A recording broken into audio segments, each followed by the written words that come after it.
রাজস্থানে যখন নবদুর্গার পুজো শেষ হতো, মানে নবমীর দিন শেষ হচ্ছে, দশমীর দিন রাজারা যুদ্ধযাত্রা করত। যুদ্ধযাত্রার পরে সে ফিরে আসবে কি আসবে না জানে না, তার জন্য প্রত্যেক এও স্ত্রী মানে বিবাহিত স্ত্রীরা তাদের সিঁদুর মাথায় প্রচুর সিঁদুর লাগাতো যাতে সে যুদ্ধ জয় করে ফিরে আসে। সেইটাকে আমরা এতটাই মানে বাঙালির সঙ্গে কানেক্টেড, মানে আমরা এত বেশি অ্যাডাপ্ট করতে জানি পুরো বাঙালি সংস্কৃতি। দুর্গাপুজোটা ধরো অনেকগুলো মাত্রা, অনেকগুলো, মানে একটা হচ্ছে ব্রহ্মা আদি শক্তিকে জাগাচ্ছেন তার কিছুটা নিয়েছি। দুর্গাপুজোর যে মন্ত্র সেখানে খানিকটা বেদ, ঋগ্বেদ, খানিকটা যজুর্বেদ, খানিকটা চণ্ডী, খানিকটা নিজেদের তৈরি, মানে পুরো মিক্সচার, কিন্তু কোনো একটা জায়গা থেকে নেওয়া নয়। এবং দুর্গার যে ব্রহ্মার স্তব যেটা ইয়েতে শোনা যায়, মহিষাস তং স্বাহা তং সধা তং হি বসৎকার ষড়াত্মিকা সুধা তমক্ষরে নিদ্রে, তারপর কথাটা হচ্ছে ত্রিধা মাত্রাত্মিকা স্থিতা। এই শব্দটার মানে হচ্ছে ইট ইজ 3 ডাইমেনশনাল। মাত্রা মানে হচ্ছে ডাইমেনশন, মানে এর অনেকগুলো মাত্রা যুক্ত, মানে এইগুলো না দারুণ বৈশিষ্ট্য। টোটাল কনসেপ্ট নিয়ে আমরা একটা পুজো করছি। টোটাল কনসেপ্ট শুধু নয়, ধরো নবদুর্গা, একটা সিম্পল ব্যাপার যে এখন নবদুর্গার পুজো হচ্ছে, তো মানে নবরাত্রি, হ্যাঁ, মানে আমার মহালয়ার পরের দিন শৈলপুত্রীর পুজো হয়, তার কোনো নাম নেই কিন্তু তিনি শৈলপুত্রী, পাহাড়ের কন্যা। শেষ হয় সিদ্ধিদাত্রীতে নবমীর দিন। তুমি যদি পরপর স্টেপগুলো দেখো, যে প্রথমে শৈলপুত্রী, তো দ্বিতীয় ব্রহ্মচারিণী, তাহলে দেখবে একটি মেয়ের বড় হয়ে ওঠার গল্প, মানে এটার মধ্যেই নবদুর্গার পুরো বিষয়টা ব্যাখ্যা করা আছে, যে নবদুর্গা মানে একটা মেয়ের শিশুকাল থেকে একেবারে সিদ্ধিদাত্রী পর্যন্ত পূর্ণ হয়ে ওঠার গল্প।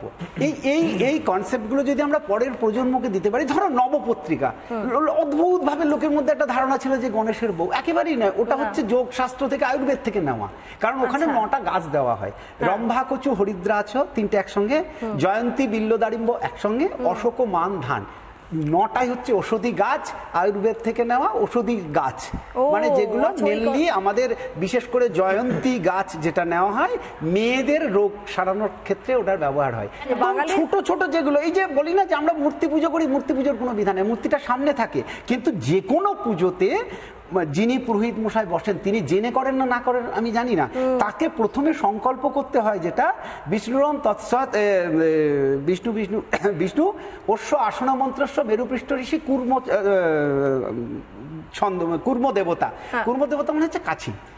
কাছিমের উপরে আমি কেন বসবো, সেটা হচ্ছে কাছিম ভীষণ সংযত, তার হাত পাগুলোকে ভিতরে ঢুকিয়ে নেয়, যতক্ষণ পুরোহিত আসনে বসে থাকবেন ততক্ষণ তিনি অন্য কোনো দিকে নজর দিতে পারবেন না।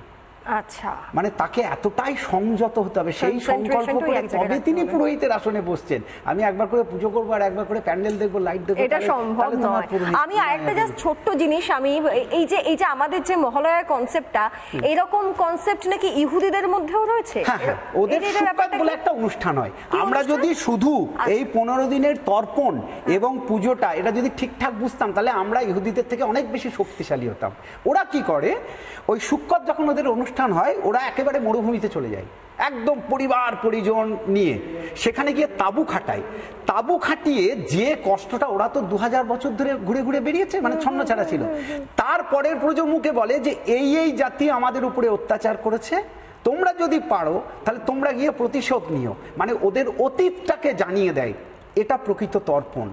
আমরা ভেবেই নিয়েছি যে শুধুমাত্র ঘাটে গিয়ে জল দেবো তাহলেই তর্পণ, এটা একেবারেই নয়। কিন্তু নেক্সট জেনারেশনকে জানাচ্ছে যে আগের কোন কোন জাতির হাতে আমরা কোথায় কোথায় অত্যাচারিত হয়েছি, তুমি পারলে বদনা নিও। যার ফলে দেখো ইসরায়েলের ধারে কাছে এখন কেউ দাঁড়াতে পারছে না, তারা কিন্তু বেড়েই যাচ্ছে। মানে শুধু বাবাকে জল দেওয়া নয়, যে যেখানে মারা গেছে পৃথিবীর তাকেই আমি দিচ্ছি, এইটাকে আমরা জানাতে পারি না। জল শুধু দিচ্ছি না, এটা নিয়ে একটা খুব শাহজাহানের একটা গল্প আছে, সেটা হচ্ছে ঔরঙ্গজেব শাহজাহানকে বন্দি করে রেখেছিল, তাকে প্রতিদিন একটা নির্দিষ্ট পরিমাণ জল দেওয়া হতো।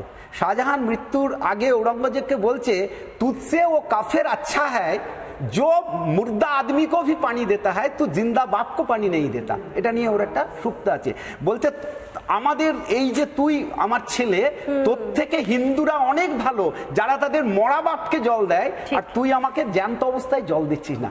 এটা হচ্ছে সনাতন, যদি আমরা সেটাকে বুঝি ঠিকঠাক, যে প্রত্যেকটা মানেকে বুঝি। অসাধারণ। এই সত্যি এই বিষয়গুলো, এই তথ্যগুলো জানতাম না। আশা করি যারা দর্শক রয়েছেন, যারা জানতেন না, আজকে সত্যি অনেকটা আমরা জানতে পারলাম। আড্ডা আমাদের জমে উঠেছে, কিন্তু এবার আস্তে আস্তে শেষের পথেও আমাদেরকে এগোতে হবে। কিন্তু আমি একটা গান সৌমিকদাকে অনেকক্ষণ থেকে বলছি, সৌমিকদা একটা পুজোর গান সুন্দর একটু গাইয়ে শোনাও। তুমি কি শোনাবে? হ্যাঁ নিশ্চয়ই, প্লিজ। এই গানটা সদ্যই এই 2 তারিখেই রিলিজ হয়েছে। আচ্ছা, এটা কি আমরা এবছর মানে পুজোয় জমিয়ে শুনছি কি? একদম অলরেডি রিলিজ। মানে আমার নতুন ইউটিউব চ্যানেল এসেছে, চ্যানেলটির নাম সৌমিক সিনহা অফিসিয়াল। সেই চ্যানেলে রুদ্রকে আমি গানটা পাঠিয়েছিলাম, আমার মজা লেগেছে একদম। আসলে আমার একটা সিগনেচার আছে, আমি একটু মজার গান তৈরি করি। আমি তো নিজেই লিখি, নিজেই সুর করি, নিজেই গাই। এই বিবাহিত গাইলাম, এটা আমারই লেখা ছিল। তো এই গানটাও এটা একটা বাঙালিদের নিয়ে গান। মানে আমরা স্টেজ করতে গিয়ে দেখি, মানে অনুষ্ঠান করতে গিয়ে দেখি যে দুটো গান হিন্দি হিন্দি হিন্দি, আরে বাংলা গান শোন বাংলায়। এটা নিয়ে নচিকেতার সঙ্গে ঝামেলা হয়েছে, কিছুদিন আগে ইমনের সঙ্গে ঝামেলা হয়েছে। তো এইখানে অনেকদিন ধরে মাথায় ঘুরছিল যে তারপর এখন এই বাংলা ভাষা, বাংলা নিয়ে অনেক কিছু চলছে, কিন্তু সেটা মানে মানে হঠাৎ করেই মিলে গেছে। আমি গানটা বানিয়েছিলাম বেশ কিছুদিন আগে। তো গানটার নাম জিও বাঙালি। জিও বাঙালি, চলো। মানে একদমই একটা মজার গান। বাংলায় জন্ম নিয়ে হলাম আমি বাঙালি, ঢপে আছি চপেও আছি, সত্যি বলছি মা কালী। আলু আর পোস্তে আছি, রকেতে দোস্তে আছি, পারলে মারিয়ে আছি, কোনো মতে দাঁড়িয়ে আছি, ছড়িয়ে আছি আমি বনগা থেকে ইটালি। আরে জিও বাঙালি, ঝালে ঝোলে কোলে চলে আছে হ্যাপিলি। জিও বাঙালি, ঝালে ঝোলে কোলে চলে আছে হ্যাপিলি। জিও বাঙালি, ঝালে ঝোলে কোলে চলে আছে হ্যাপিলি। একদম মধ্যবিত্ত জীবনে যা ঘটে বাঙালি। ইএমআই দিতে গিয়ে যাচ্ছে পকেট শুকিয়ে, ইএমআই দিতে গিয়ে যাচ্ছে পকেট শুকিয়ে, দীঘা পুরী দার্জিলিং ঘুরছি তবু ছুটিয়ে। সকালে বনগা লোকাল, বিকেলে হালকা মাতাল, রাতে চিলি চিকেনের রুটি, সাথে হাজমোলা দুটি, স্বপ্নে শিল্পা শেঠির সঙ্গে চুকিতকিত খেলি। আরে জিও বাঙালি, ঝালে ঝোলে কোলে চলে আছে হ্যাপিলি। জিও বাঙালি, ঝালে ঝোলে কোলে চলে আছে হ্যাপিলি। আর পুরো গানটা গাইলাম না, কারণ পুরো গানটা গাইলে সাবস্ক্রিপশন হবে না। আরেকটা আন্তরা আছে, সেটা খুব ইন্টারেস্টিং, সেটা শুটিং এর পর আমি আলাদা করে শুনিয়ে দেবো। কিন্তু বাঙালি সত্যি জিও বাঙালি, জমিয়ে পুজো এনজয় করুন। কোলেস্ট্রল, সুগার এগুলো একটু আপাতত দূরে থাক, জমিয়ে খাওয়া দাওয়াটাও চলতে থাক। সবার পুজো ভীষণ ভালো কাটুক। সন্তোষ মিত্র স্কোয়ারে আরো প্রচুর লোক যান, এমনি প্রচুর ভিড় হয়, আরো অনেক ভিড়, কারণ এবারে কনসেপ্ট অসাধারণ। চলুন দেখতে থাকুন রিপাবলিক বাংলা, ভালো থাকুন।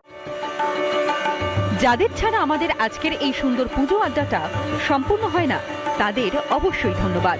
পুজোয় আড্ডা হোক, co presented by Campa, Prabhuji, Jack অলিভল, SNU, co powered by Sreedas, Sriniketan, Senco gold, Madhukunja, Shalimar chef, wild stone.